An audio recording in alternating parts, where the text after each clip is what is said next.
Bruce Lee, who doesn't know him?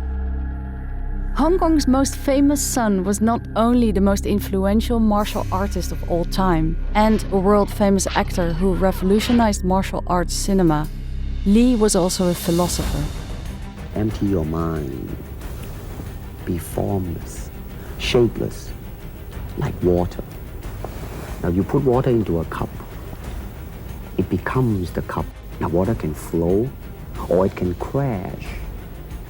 Be water, my friend. The concept of being like water is central to Lee's life lessons. 50 years after his impressive life and work, we ask, why is the be water philosophy still so powerful? And how was it essential for Bruce Lee's success?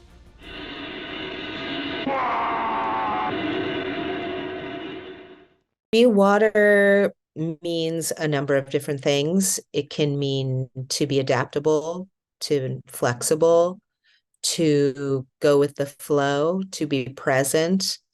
I think for me, the deepest meaning is one of formlessness, to try to be in collaboration with life rather than in opposition to life.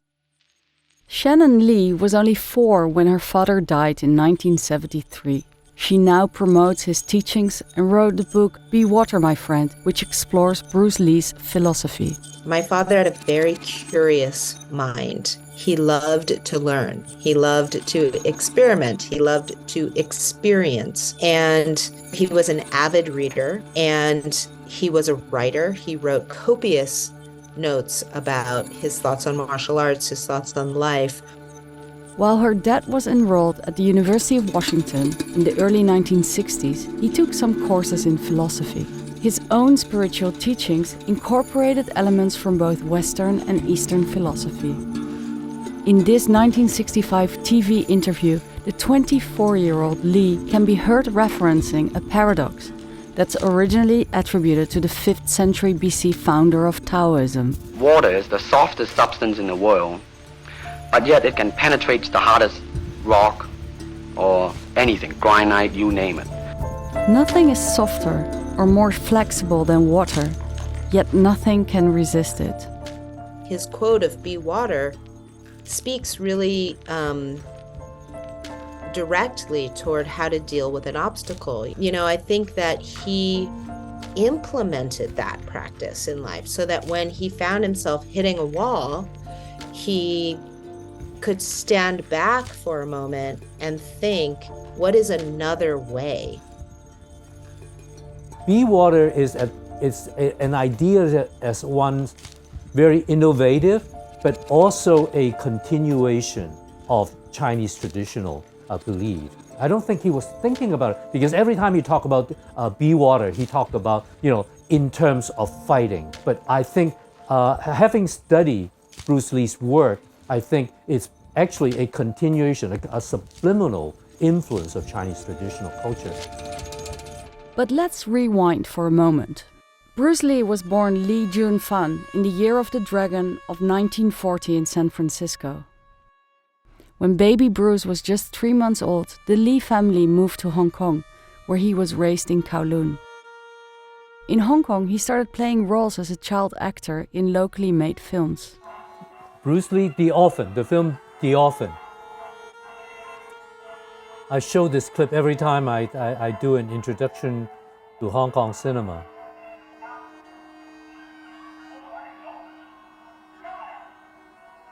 He was actually a super actor when he was in Hong Kong during his childhood.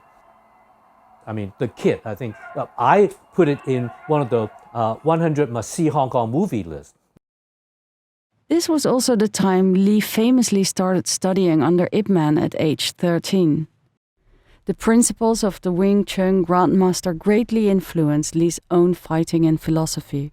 Martial art has a very, very deep meaning as far as my life is concerned, because as an actor, as a martial artist, as a human being, all these I have learned from martial art.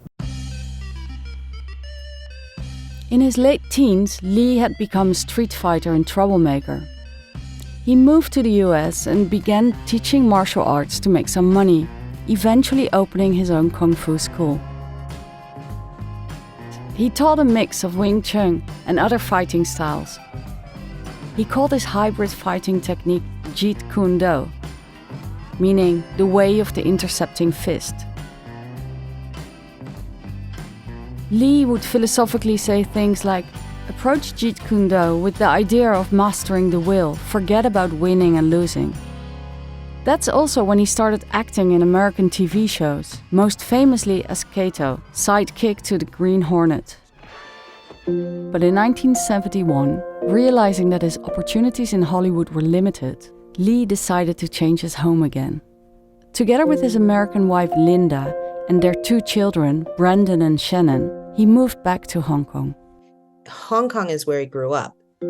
It's where he grew up with family. It's the city that was his environment, his home. It's where he learned to act. It's where he learned martial arts. It's where he became the cha-cha champion. It's the culture that he interacted with. Back in Hong Kong, Lee made his martial arts film debut with The Big Boss.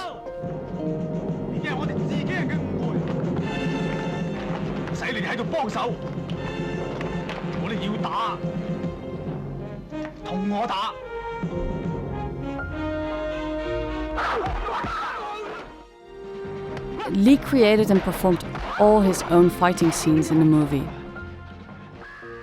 And it came out as a seismic explosion because everybody who saw it was greatly impacted by it. His acting, by conventional terms, is bad acting because it's so exaggerated. But nobody has acted like that before. And for example, his animalistic battle cry, "Ee-oh!" Who acts like that? There's no method acting to it. He has his own method. It's something totally original.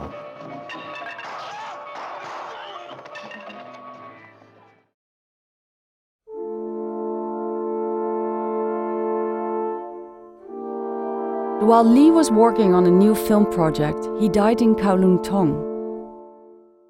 He was only 32 years old. The official cause of his death was an allergic reaction to a painkiller. In the months before he died, Lee had reportedly suffered seizures and complained about headaches. Some 15,000 people lined the streets of Hong Kong for his funeral.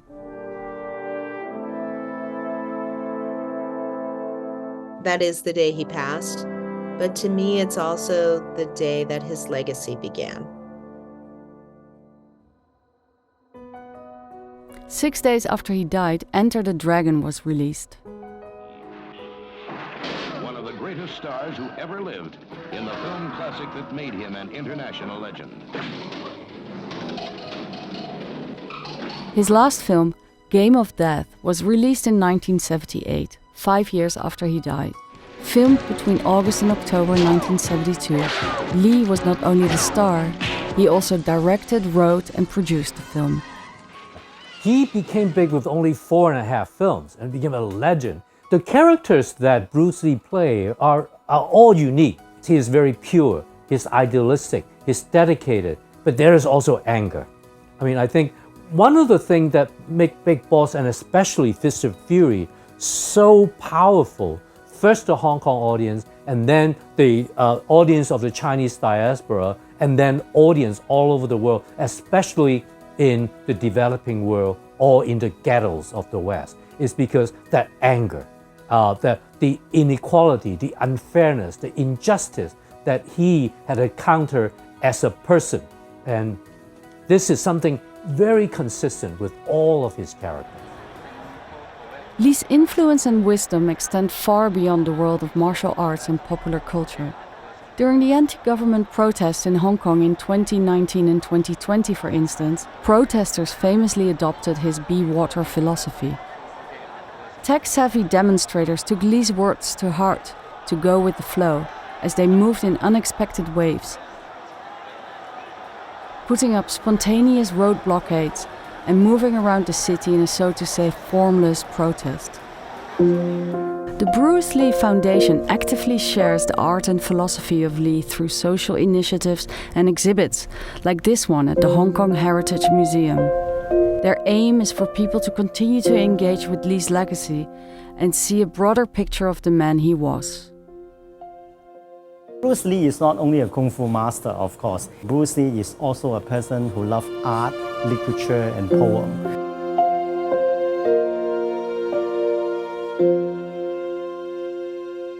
Lee was well read and had a library dominated by books on martial arts and philosophy. So his interest is really manifold. Hinduism, Buddhism, religions. He also read religious books. Beyond books, his beliefs were refined by his intense personal experiences. It resulted in an eclectic philosophy that in some way mirrored his fighting belief that when one has no style, one can fit in with any style. One of the things that my father said himself was that philosophy itself can be the disease for which it pretends to be the cure. And that means that it's great to be able to read a lot of books and get a lot of great ideas, but are you living them? Lee is famously quoted as saying, "The key to immortality is first living a life worth remembering." In his own short life, he did just that. And half a century after his death, his spirit and philosophy live on as part of the fabric of Hong Kong and around the world.